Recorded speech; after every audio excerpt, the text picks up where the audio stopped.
Mademoiselles, Messieurs, bonsoir. Très heureux de recevoir cet homme que vous voyez là. Cet homme, son visage est ultra connu. Il était affiché sur tous les murs de France pendant de longues années. Et on l'a vu, Nicolas Miguet, bonsoir. Bonsoir. Vous êtes à la fois un homme politique, vous êtes un très bon économiste et vous avez une carrière dans les affaires également très importante. Aujourd'hui, vous serez avec nous pendant 40 minutes, l'occasion d'évoquer avec vous un certain nombre de points, à commencer par ce premier point. Quand vous voyez la situation à l'heure actuelle, quand vous voyez ce président de la République en place, est-ce que là, pour le coup, vous n'avez pas envie de vous dire « j'y vais au présidentiel » ? Vous savez, la situation actuelle est une situation dramatique, mais ce qui est dramatique, c'est qu'en plus, elle est complètement niée. On est passé en l'espace de 10 ans de quelques centaines de milliards d'euros de dette publique à un millier de milliards. Ensuite, après, on a doublé en moins d'une dizaine d'années. Et là, en l'espace de simplement 2-3 ans maximum, on sera passé à 3 000 milliards de dettes. Alors, on vous dit, ce n'est pas un problème parce que les taux d'intérêt sont bas. Ils sont même négatifs. Et les taux d'intérêt vont remonter. 1% d'intérêt en plus sur 3 000 milliards, c'est 30 milliards. 2%, c'est 60 milliards. Et quand on sera à 3% d'augmentation, ce qui est dire retour à la normale sur les taux d'intérêt des États européens, qui sont actuellement encore négatifs ou à zéro, eh bien, on aura 90 milliards d'euros de recettes à trouver. Dans un pays comme la France, où on a déjà des records historiques, on est champion du monde en ce qui concerne la pression fiscale et les impôts, c'est impossible à augmenter les impôts. Donc, ça veut dire qu'il faudra supprimer et démanteler tout le système social français. C'est ça la vie. Alors, notamment les trois piliers qui existent aujourd'hui. C'est-à-dire la Sécu, aujourd'hui, n'est pas contrôlée. Ce n'est pas moi qui le dis, c'est Charles Prats, qui est un ancien magistrat, qui a fait un bouquin dont le 2e tome vient de paraître. Je ne sais pas si vous l'avez déjà interviewé ou pas. Oui, je l'ai eu, oui. Voilà. Charles Prats le démontre. Il y a entre 30 et 60 milliards d'euros de fraude à la Sécu par an. C'est bien évidemment des gaspillages publics par tout un tas de comités Théodule et autres qui se contredisent les uns les autres. Très récemment, je lisais un entretien donné à un auteur de livre fait par Didier Migaud, qui est le patron de la haute autorité pour la transparence. C'est un honnête homme, Didier Migaud. C'est une personne qui a présidé la commission des finances à l'Assemblée, qui a présidé la Cour des comptes, etc. Cette personne disait, ce qu'on voudrait, c'est fusionner. Il y a une agence contre la corruption. La logique, c'est qu'on fusionne les deux choses. Et donc, comme ça, on aura le personnel pour pouvoir fonctionner. Ils ne fusionnent pas. Pourquoi ? Parce que c'est des frais fixes supplémentaires, c'est des postes de président supplémentaires. À chaque fois, c'est beaucoup d'argent. Et donc, c'est la corruption au sens grand, c'est-à-dire que de donner des places à des copains. Et plus vous avez de soi-disant simplification du système en France, plus vous avez des commissions de la simplification qui se multiplient les unes après les autres, et on a des gaspillages d'argent public par quantité colossale. Et ça commence par le sommet, bien évidemment. Je ne sais pas si vous êtes un peu au courant, mais depuis 2020, on appelle ça crise sanitaire. L'État s'est entouré de tout un tas de conseils, de cabinets plus ou moins sérieux, plus ou moins français, plus ou moins américains, qui ont facturé des centaines de millions d'euros par mois pour conseiller dans la stratégie l'État français. Alors, si on n'avait pas, on est censé avoir les meilleurs fonctionnaires du monde. Hein. On a même créé une école pour ça, l'École nationale d'administration. Eh bien, ces fonctionnaires, à quoi ils servent si on a besoin d'avoir les McKinsey et d'autres cabinets de stratégie qui font la stratégie confinement, la stratégie déconfinement, la stratégie vaccination, la stratégie dévaccination, la stratégie imbécile, la stratégie intelligent, la stratégie… Tout ça, c'est payant. Tout ça, c'est payant et puis c'est surtout les copains des copains qui y sont. Bien évidemment. On sait qui est à la tête, vous parlez de McKinsey, et on connaît également les le personnes. Fils de Monsieur le Président du Conseil constitutionnel, il est où là ? Voilà.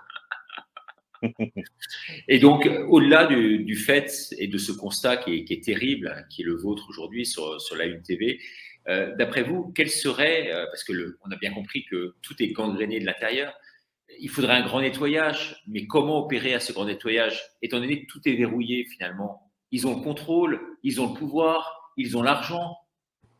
Aujourd'hui, La révolution, elle passe par les urnes. les personnes qui nous regardent et qui vous écoutent, qu'est-ce qu'elles peuvent faire? Déjà, je veux dire que le 8 décembre, je saurai si je suis ou pas candidat à l'élection présidentielle l'an prochain. On décidera ça d'ici au 8 décembre avec le Rassemblement et Contribuables français. Parce que pour faire de la politique en France, il faut avoir un parti. Pour faire que le parti fonctionne, il faut bien évidemment que les gens se prononcent. Et donc, on aura la réponse le 8 décembre. Mais ce qu'il faut, c'est que les maires qui se font, les maires de petits villages, les maires de la France rurale, à qui on impose des éoliennes contre leur gré, ces maires de la France rurale, de la France profonde, eh bien, qui décident de parrainer le seul candidat de la ruralité, potentiellement, et non pas le Xème avatar des médias qu'on nous présente aujourd'hui comme le sauveur de la France, comme on nous présentait le général de Villiers il y a quelques semaines ou quelques mois encore, ou comme aujourd'hui on nous présente le fameux Éric, Z, et demain on nous fait... Peu importe, c'est le système qui s'auto-reproduit. Il ne faut pas oublier ça. Donc si vous voulez quelqu'un qui soit réellement indépendant, moi j'ai créé des journaux, ils vivent sans aucune recette publicitaire, sans crédit bancaire. On en parlera après, mais puisque sans subvention. Mais voilà, donc la liberté et l'indépendance est totale. Je ne vais pas du tout faire de comparaison historique. Je viens de nulle part, mon père était chauffeur de taxi. Sauf que ça fait quand même plus de 40 ans que je fais mon métier, et plutôt bien, puisque donc je suis toujours là.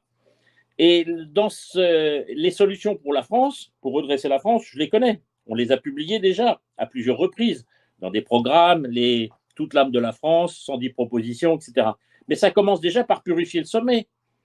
Je démontre dans mes écrits programmatiques que l'on peut faire tomber de plus de 10 milliards le coût actuel du sommet, c'est-à-dire l'Élysée, Matignon, l'Assemblée nationale, le Sénat, le Conseil économique et social, etc. Les coûts annuels, c'est 10 milliards d'euros.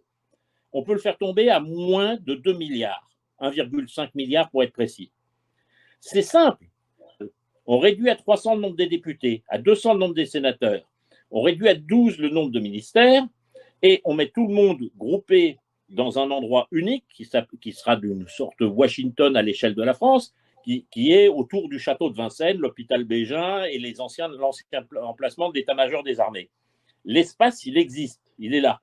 Bien que ce sera pas dans un grand confort, mais sauf que ça montrera l'exemple de la diminution des frais fixes. On peut, au plan local, aujourd'hui, on a mis en place des infrastructures des intercommunalités ou des agglomérations, etc., qui regroupent, mais des colossales. Les communes n'ont plus de liberté, n'ont plus rien pour s'occuper. Les maires n'ont presque plus de pouvoir, et on les regroupe de temps en temps comme un troupeau dans une étable qui s'appelle l'Assemblée de la communauté de communes, l'intercommunalité. Donc, on redonnait les libertés pour prendre des décisions locales au plan local. Un permis de construire, il n'y a rien de mieux qu'un maire pour donner un permis de construire.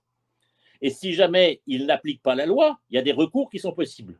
Aujourd'hui, eh bien, le maire n'a plus le droit de s'opposer à un parc éolien sur sa commune. Ce n'est pas normal. Le préfet lui impose. Alors, on aura compris à travers ce que vous dites qu'en fait, il y a deux mesures phares qui sont les vôtres. C'est d'abord éviter le gaspillage. Bien sûr, dans ce cadre-là, essayer de regrouper, comme vous dites, les ministères.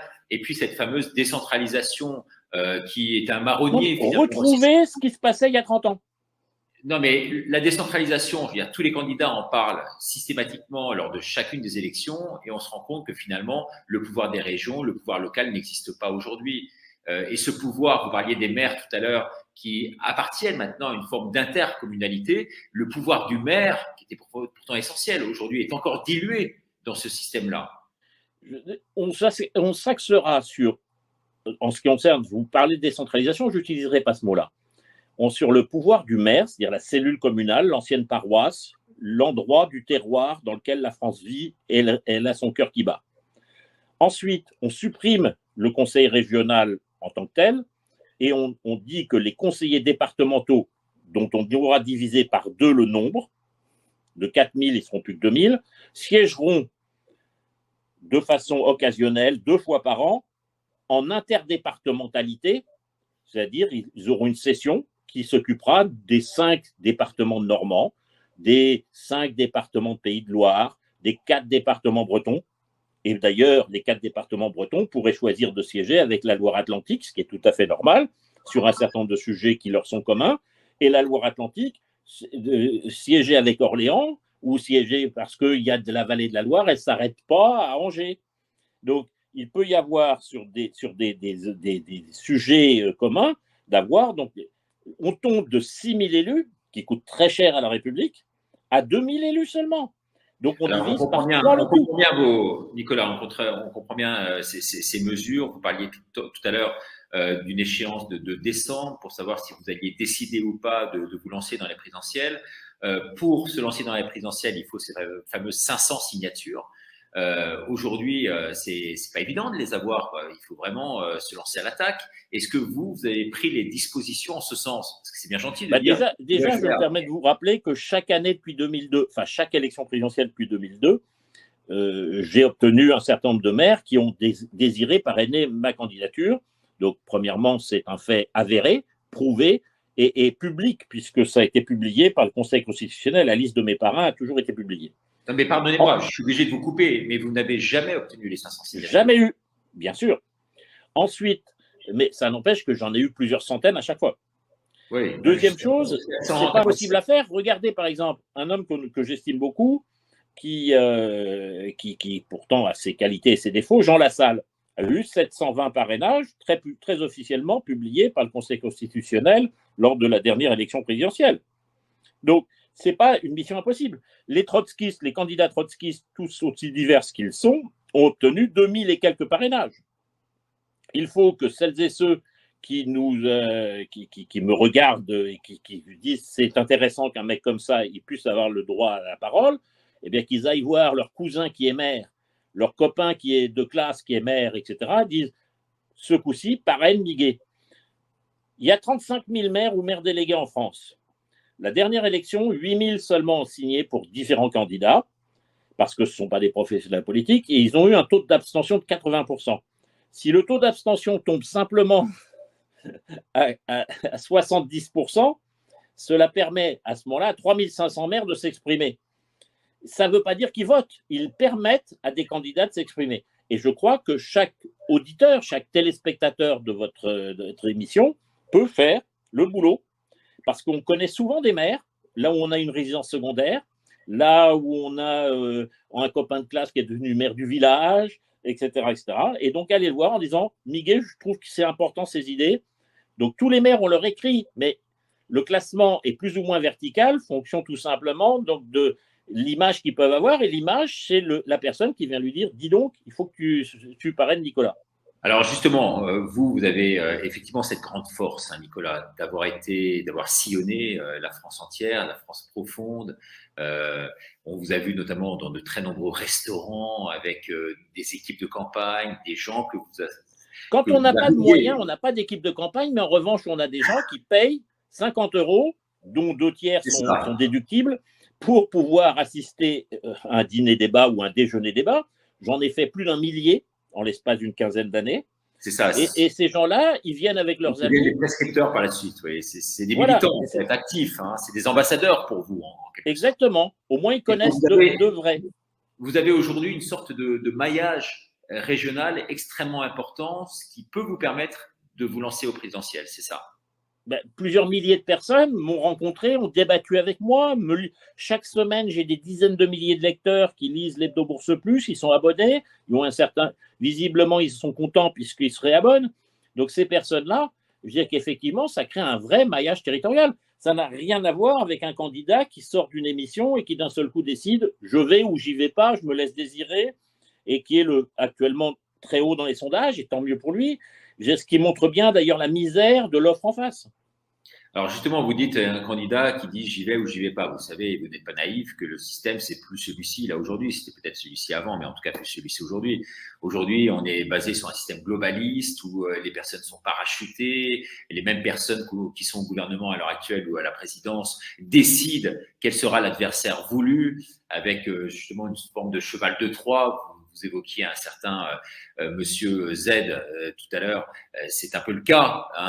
Il est très proche, on sait, du président de la République, même si officiellement il s'aime pas et il s'envoie quelques paquetilles de temps en temps. Mais on sent très bien que il y a aujourd'hui une volonté politique de faire émerger les hommes qu'ils souhaitent. Et vous ne faites pas partie du système, très clairement. C'est vrai. Et d'ailleurs, je rappelle que le général de Gaulle fut condamné à mort par le système, donc en 1940, là, à l'automne 1940, il y a exactement 81 ans, puisqu'on est au mois d'octobre. Voilà. Et donc, il n'y a aucune chance, quasiment, que vous soyez élu, même si vous vous présentez. Non, mais attendez, on va être clair. Le problème n'est pas d'être élu pour rentrer dans le débat. Si un homme comme moi peut être candidat, à un moment ou un autre, il aura l'expression de la vérité, qui est ma vérité, et qui est aussi la vérité, au plan notamment économique. Et c'est un peu comme la tasse de café. Si vous n'avez le choix qu'entre différentes origines de café, le Robusta, l'Arabica et l'Éthiopien, le machin, etc., vous avez toujours l'impression que la tasse de café, c'est la même chose, c'est-à-dire que vous la mettez dans un verre, c'est assez transparent, translucide, et c'est noir. Et puis, vous avez un con qui s'appelle Nicolas Miguet. Je m'auto-proclame con, direct dessus. C'est la goutte de lait qui arrive dans la tasse de café. Qu'il soit Arabica, qu'il soit Robusta, quelle que soit donc l'origine du café, ça va troubler le jeu. Il deviendra café au lait.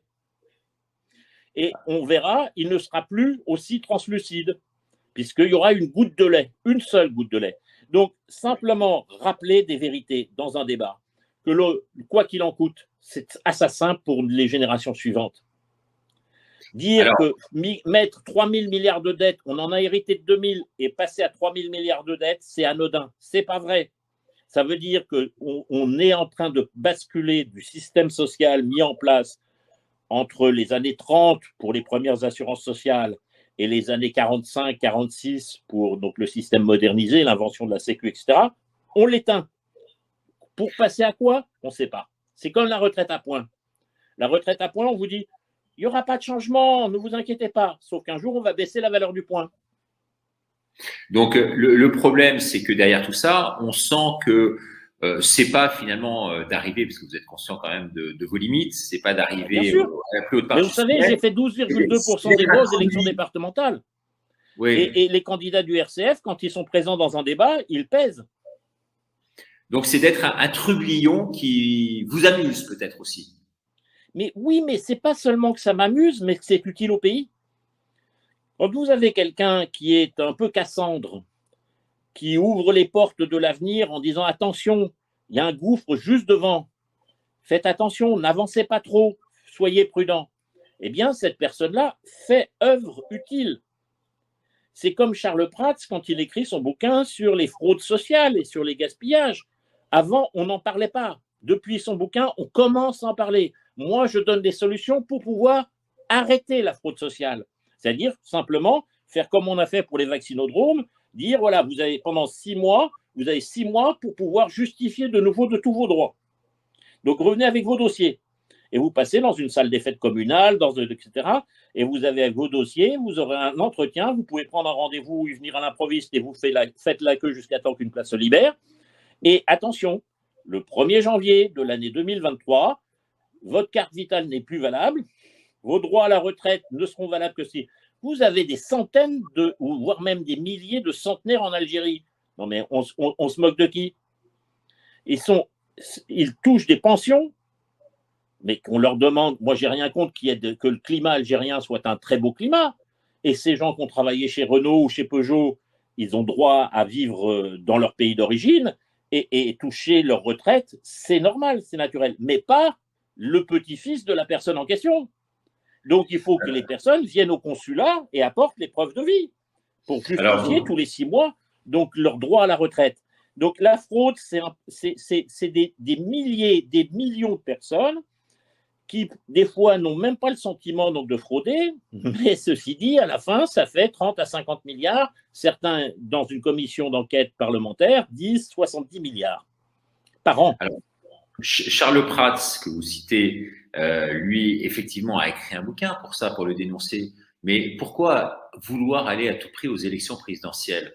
Alors, on peut se poser la question, et vous me pardonnez, mais je suis journaliste, donc je vous pose la question, mais est-ce qu'il n'y a pas un côté un peu mégalo derrière dans cette démarche-là? Heureusement qu'on est un peu mégalo quand on a de l'ambition pour son pays. Moi, j'ai rien à prouver à titre perso. Personnellement, vous savez, chaque semaine, mes journaux sortent. J'ai jamais eu une seule subvention. J'ai pas des abonnements par milliers souscrits par telle banque ou autre. Là, si jamais on perd de l'argent, ben, il n'y a pas Bernard Arnault qui envoie le chèque pour faire la fin du mois. Que les payes sont faites, à tous les salariés sont faits. On paye des impôts chaque année. En moyenne, on a payé quand même pas mal d'impôts. On crée de la richesse visiblement parce que les clients, à la fin de l'année, ils se réabonnent. Donc, honnêtement, j'ai rien à prouver. Donc, la mégalomanie, vous savez, je pourrais, quand j'ai renversé la direction d'Eurotunnel en faisant une première mondiale qui n'a jamais été répétée depuis, lorsque l'Assemblée générale de Vallourec, où vous aviez eu la gentillesse de m'interviewer il y a peu de temps sur un autre site, en me posant des questions sur l'histoire donc, de Vallourec, où un fonds américain, le fonds Apollo, le fonds de la CIA, prenait le contrôle. J'étais le seul à m'y opposer à travers mes journaux. Près de 40% des gens qui ont voté à l'Assemblée générale ont voté contre le projet. J'étais le seul, personne, pas un autre quotidien n'en parlait. Ça montre la puissance qui est la mienne, la crédibilité qui est la mienne. Et si c'est passé, le projet est passé, c'est parce que les droits de vote double de BPI France, c'est-à-dire l'État français, ont voté pour la braderie à un fonds américain. Non, mais donc, vous soyez la mégalo, je l'assume. Ouais. Mais alors, vous soyez une forte personnalité, oui, que vous ayez vraiment une certaine forme d'attraction vers le public, ça c'est sans aucun doute. Que vous ayez des prétentions à vouloir obtenir le siège suprême, ça on aura compris que non. J'en aurais la qualification si jamais j'étais désigné. Pardon? Ce n'est pas le cas de tout le monde. Je suis certain que si j'étais président, à la grâce de Dieu, eh bien, j'aurais la qualification parce que j'ai une qualification de chef d'entreprise, de père de famille, de grand-père, ça c'est récent, hein, qui fait que, à la différence de beaucoup de celles et ceux qui ont occupé le poste, j'ai une vraie expérience me permettant de pouvoir y aller sans tout casser, parce que c'est-à-dire qu'il y en a beaucoup qui sont allés avec des gros sabots et qui ont cassé beaucoup de choses. Notre système social est au bord de l'explosion. Certains parlent même de guerre civile. Il y a des excitateurs, des gens qui sont là en train de dire ouais, il faut virer ci, il faut virer ça, il faut machin. Moi, je suis plutôt un rassembleur. Mon entreprise, elle fonctionne toutes les semaines, tous les jours. Il faut, pour une entreprise, il faut mettre de l'huile dans les rouages. Ce n'est pas possible donc de rester comme ça. Alors, donc, Nicolas, au-delà du fait d'aller et d'avoir des prétentions pour aller au présidentiel, il faut trouver les financements pour la campagne. On nous parle de 20 millions d'euros pour se lancer dans la présidentielle. Est-ce que, d'après vous, c'est un peu les chiffres qui sont les vôtres?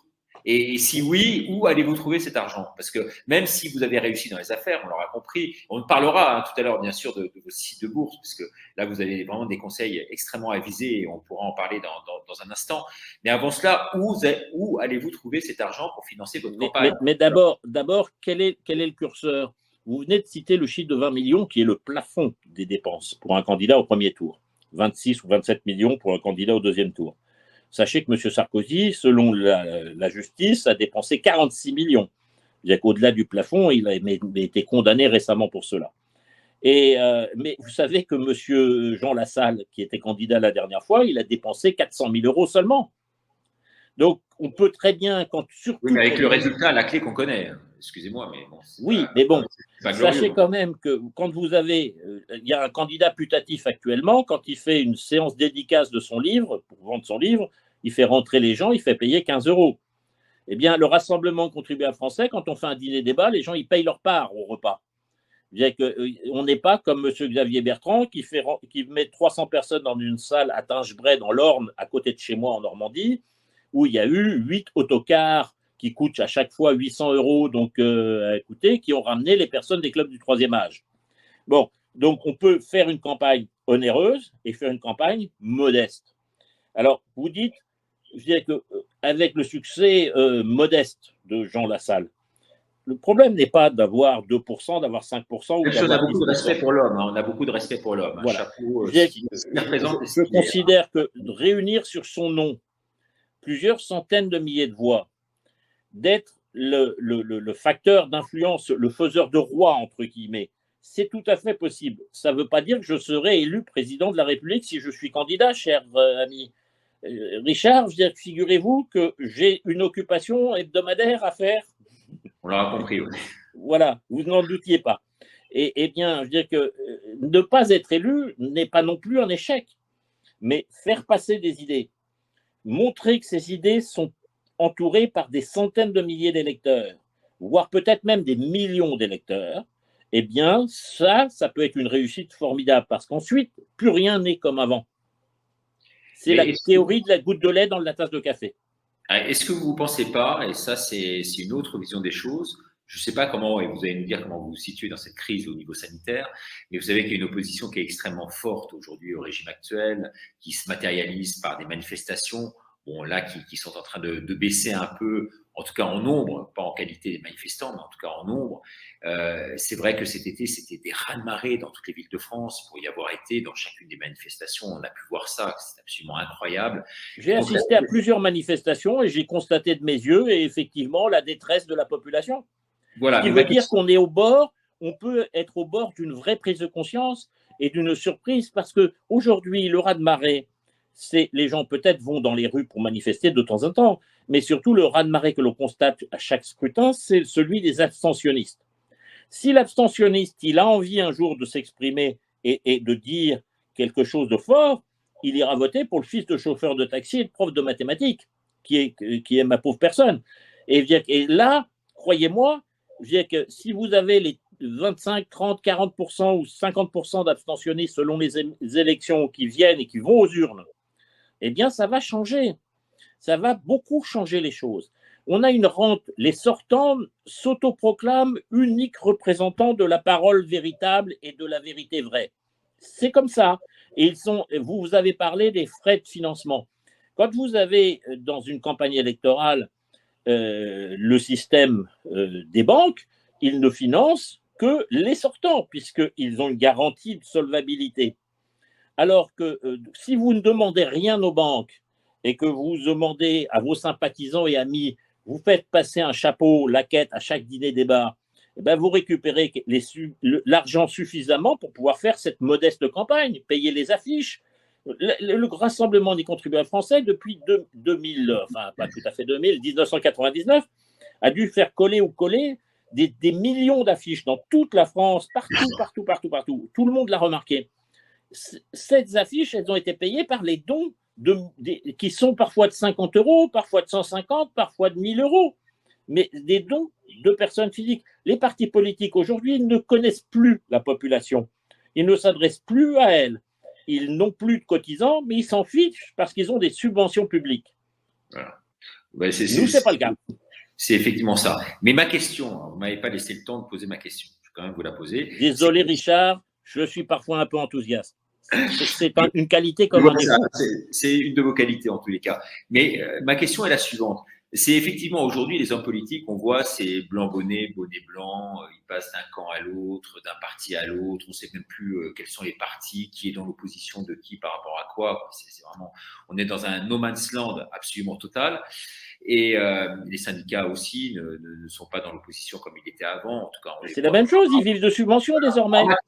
Ma question, c'est ne pensez-vous pas, Nicolas, qu'il serait assez astucieux aujourd'hui d'arriver à un système comme la Suisse pour 3 raisons. Un, il y a une certaine forme de collégialité au pouvoir en Suisse, puisqu'il y a 7 membres, en tout cas à ma connaissance. Ensuite, je ne suis pas spécialiste de cela, du droit constitutionnel suisse, mais en tous les cas, c'est ça. Ensuite, il y a une certaine forme de fédéralisme qui est quand même extrêmement intéressant, avec le pouvoir au canton notamment. Et puis le troisième, c'est qu'il y a un pouvoir qui est tournant. C'est pas toujours le même, il change tous les X mois. Est-ce que vous ne pensez pas que vous pourriez proposer ça, et je suis sûr que vous pourriez fédérer autour de vous un maximum de citoyens, des gens très intelligents, très puissants dans leur domaine, qui seraient avec vous dans cette politique tournante et dans cette capacité à pouvoir fédérer autour de vous et autour de ce groupe un maximum, là, en l'occurrence, de votants? Alors, d'abord, c'est le projet du Rassemblement des contribuables français depuis 1999 que de faire un vrai usage de ce beau mot suisse-français qui s'appelle votation. Avec le référendum, c'est ça. Ce qu'on appelle en France le référendum d'initiative citoyenne, le RIC. Les votations, c'est quoi? Moi, je propose, je rappelle tout à l'heure, je vous l'ai dit tout à l'heure, 300 députés, 200 sénateurs, plus de Conseil économique et social environnemental. On a les députés et les sénateurs auront comme mission principale de voter le budget et de contrôler l'exécution du budget. En revanche, et ils auront comme deuxième vocation la simplification du système législatif français. Et éventuellement de contrôler si c'est conforme aux lois françaises ou d'adapter le droit européen, etc., aux lois françaises. Mais tout ce qui est des débats, je ne sais pas, l'organisation donc, du système du logement, par exemple, la loi Duflot, je ne sais pas si vous l'avez lu, elle fait 7000 pages. Non mais, demandez à un notaire, demandez à un agent immobilier s'il peut connaître la loi Duflot et tout ce qu'elle a imposé de plus. 7000 pages, mais ce n'est pas possible. Donc, faisons des lois, des propositions de loi courtes, de 3, 4, 5 pages maximum, qui soient ensuite interprétables de façon correcte par les tribunaux en cas de contentieux, etc. Et soumettons cela par ce que j'appelle, moi, dans mes propositions, la journée annuelle du vote, ce qui serait le deuxième dimanche du mois de mars. Tous les ans, les gens votent. Ils sont appelés aux urnes. Ils ont X projets référendaires qui sont soit d'origine parlementaire, soit d'origine citoyenne. Ces projets référendaires, ils se prononcent dessus. S'ils ne vont pas voter, le vote n'est pas obligatoire dans mon schéma. Mais pour qu'un projet référendaire soit adopté, il faut qu'il ait la majorité de la population. Si les gens ne veulent pas les voter, ils sont pendant 1 an privés de toute allocation diverses et variées. Ils ne pourront plus parce qu'il faudra que leur carte électorale, pour les citoyens français bien évidemment, que leur carte électorale soit durement tamponnée à voter pour qu'ils puissent solliciter des allocations diverses et variées, APL et compagnie. Donc ça permettra à toute une population qui soi-disant ne se sent pas concernée en disant c'est tous les mêmes, que des voleurs, etc., donc de réfléchir et donc d'aller voter, et parce que de toute façon ce sera son intérêt d'aller voter. Alors vous êtes un vrai homme politique déjà et avant l'heure, parce que je vous pose une question et vous répondez à travers une autre. Vous parlez de la Suisse, les votations? Alors, je parlais de la Suisse, vous parlez du référendum. Mais moi, je ne vous ai pas parlé du référendum, je vous ai parlé de la présidence tournante et collégiale. Est-ce que ce n'est pas important? Déjà qu'on a un crétin tous les 5 ans, un crétin différent tous les 5 ans, est-ce que vous pensez qu'on peut avoir une personne qui change? Pardon, excusez-moi, on parlait en même temps. Donc en tant que chef de l'État, si vous êtes chef de l'État, vous devez avoir une vision visionnaire à 10, à 15, à 20 ans. Si vous changez de chef de l'État tous les 6 mois, ce n'est pas possible. Honnêtement, ce n'est pas ma conviction. Mais en Suisse, ça marche, cette collégialité au pouvoir et cette présidence tournante. Je rappelle quand même qu'en Suisse, la présidence, il faut que ce soit un collège, c'est le collège qui décide, et la présidence du collège, effectivement, est tournante. Pour plein de raisons, parce qu'il y a 4 langues officielles. Il y a donc il y a une décision qui ne permettait pas de dire que les francophones décident pour les germanophones et les germanophones pour les francophones. C'est ça qui permet. Donc, chaque pays sa solution. Si en 1918, la France avait annexé la Rhénanie et avait été bilingue français-allemand, c'était tout à fait envisageable. Aujourd'hui, les langues régionales ne représentent plus que 2 à 3%, et je le déplore, de la population française qui les pratique. Donc, on ne peut pas aujourd'hui avoir une présidence tournante comme on a tous les 6 mois un président de l'Union européenne. Savez-vous, cher Richard, qui est actuellement président de l'Union européenne? Alors, je peux vous dire qui sera au mois de janvier le président de l'Union européenne. C'est voilà. pas un grand ami. C'est pas un grand ami, Nicolas. Et de le savoir à la présidence de l'Europe, celui-là, si vous voulez savoir, ça m'empêche un peu de dormir. Mais bon, ne vous inquiétez pas, ça ne va pas lui prendre plus que 4 secondes. Hein. Ouais, il sera en campagne à partir de mi-janvier. Il va décider entre le 14 janvier et le 18 janvier, selon mes petites informations. Je suis bien informé. Je sais bien. Alors justement, on va parler de cette bonne information qui est la vôtre, et vous êtes extrêmement bien sourcé, vous connaissez un maximum de choses, notamment dans le domaine économique et boursier. On va en parler à travers cette lettre confidentielle. Il nous reste une dizaine ou une quinzaine de minutes. Vous êtes, vous l'avez dit, défenseur des petits actionnaires. On l'aura vu à travers Eurotunnel. Vous êtes extrêmement présent aujourd'hui sur les forums boursiers, ce qui vous permet d'avoir une vraie crédibilité en la matière. Et mais moi, je n'y suis jamais, mais beaucoup de gens parlent de moi, oui. voilà, en tous les cas, votre nom revient avec récurrence, je dirais, sur ces forums-là. C'est vrai qu'aujourd'hui, c'est un bon modèle. Donc, on l'aura vu, vous allez, voilà, on voit la lettre hebdomadaire. Non, ça c'est l'hebdo, hein, ça c'est l'hebdo Bourse Plus. La lettre, Plus. que 4 pages seulement. Voilà. Il y a combien d'abonnés alors à vos lettres et à vos hebdos? Un peu moins de 10 000 abonnés à l'hebdo Bourse Plus et environ 2 000 abonnés à la lettre La Bourse. Donc ça fait 12 000 et ils payent combien les abonnés? Ah ben, la lettre La Bourse, c'est 4 pages, c'est très directif, c'est du conseil boursier, elle paye 1 249 € par an. D'accord. Et Ouais. l'hebdo Bourse Plus, c'est 192 € par an. D'accord. Et on peut s'abonner à l'un comme à l'autre sur le site bourse.fr. Alors, je ne suis pas très bon en maths, mais les calculs sont vite faits et c'est vrai que ça vous permet donc d'avoir un chiffre d'affaires quand même très intéressant et de montrer. Ben, ça permet de payer ses charges, de payer des impôts sur le bénéfice et d'être 100% indépendant. Parce que les charges, je rappelle quand même que quand on a un hebdomadaire qui est en kiosque et que par abonnement, vous avez à payer imprimeur, papetier et tout le monde, etc. Et ça fait un quart de siècle que l'hebdo Bourse Plus existe. Alors, comme le canard enchaîné, c'est-à-dire que sans aucune autre recette que celle apportée par le lecteur. Alors justement, dans le contexte actuel, vous parliez, on est au bord du gouffre, vraiment, sans être Cassandre pour autant, on l'aura bien compris. Mais aujourd'hui, les gens qui ont de l'argent doivent investir en bourse ou plutôt acheter de l'or, comme un économiste de renom nous l'a conseillé sur cette antenne il y a 2 jours. Les deux, mon général. L'or, c'est une composante du patrimoine maximum, mais c'est de l'or physique, pas de l'or papier. C'est de la petite pièce de 20 francs or. C'est une composante, ce que j'appelle risque sismique majeur.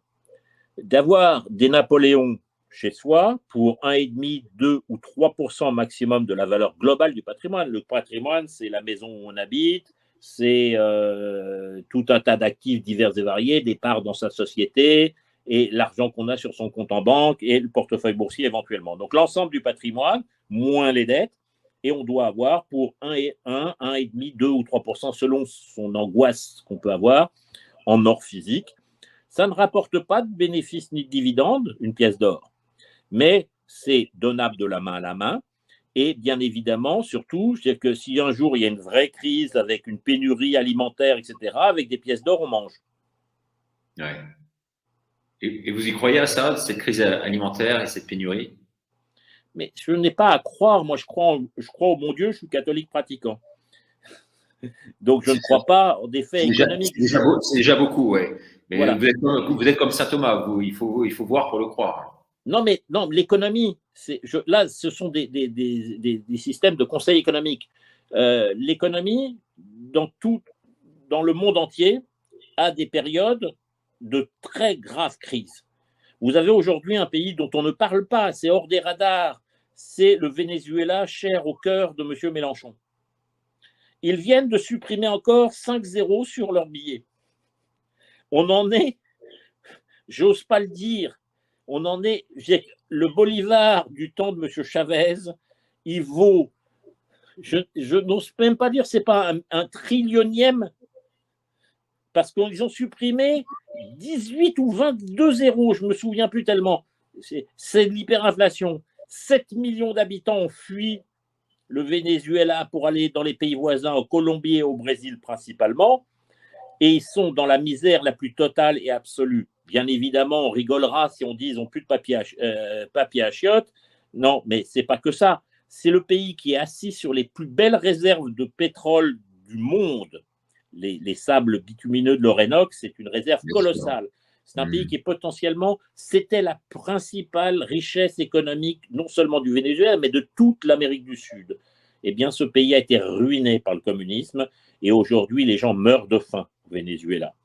Donc, des problèmes, il y en a eu au Zimbabwe. Les gens, ils ne savent même pas où situer le Zimbabwe sur la carte. Et il y en a eu, pas très loin de chez nous, c'était en Allemagne, il y a exactement 100 ans de ça. Enfin, ça fera 100 ans dans 2 ans. L'hyperinflation allemande, où il fallait, quand on avait sa paye le matin, si elle n'était pas dépensée à 10 heures du matin, eh bien, on avait seulement 20% en poids en pain que ce qu'on avait à 10 heures du matin, tellement l'inflation était grande. Donc, des crises économiques fortes, contrairement à ce que certains vont vous dire, ça a existé et ça existe toujours, mais sauf qu'on ne veut pas les voir. Voilà. Alors, malheureusement, on arrive vraiment au terme de cette émission. Je vais vous poser la question, Nicolas, et vous avez exactement 3 minutes pour le faire. Si vous étiez président demain, quels seraient les 3 grands axes que vous aimeriez développer et la promesse que vous pourriez tenir aux téléspectateurs? Regardez-les droit dans les yeux, sans me regarder moi, vous les regardez eux, et en 3 minutes, vous allez faire un pitch qui est le vôtre, sans préparation, et vous allez essayer de nous convaincre. Et les téléspectateurs, je les invite à nous dire si oui ou non ils veulent voter pour vous. C'est un sondage qu'on vous offre, Nicolas, grandeur nature, et gratuit en plus sur la Une TV ce soir. Allez-y. 5, 4, 3, 2, 1, allez-y. Ben, la première des choses, c'est déserter l'Élysée, comme je vous l'ai dit, se mettre au château de Vincennes, mettre les services du Premier ministre à l'ancien hôpital Bégin, tout autour, pour pouvoir supprimer toute cette hydre qui s'auto-alimente, donc d'huissiers à chaîne et tout un tas de choses, etc. Montrer par le sommet que l'on abaisse les dépenses de l'État. Tomber de 10 milliards d'euros à moins de 2 milliards d'euros, c'est facile, c'est possible, c'est immédiat. Premier élément.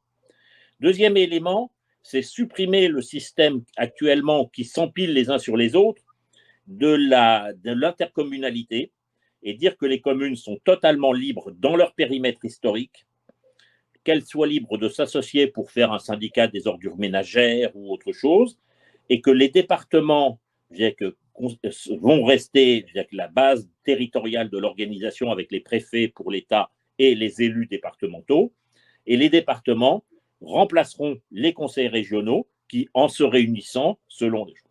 Là encore, on fait un progrès énorme dans la qualité de décision. Et contrairement à ce qu'on peut dire, qu'un maire puisse être aussi conseiller départemental, voire député, ne devra pas être sanctionnable parce que ça permet justement d'avoir les passerelles entre les deux.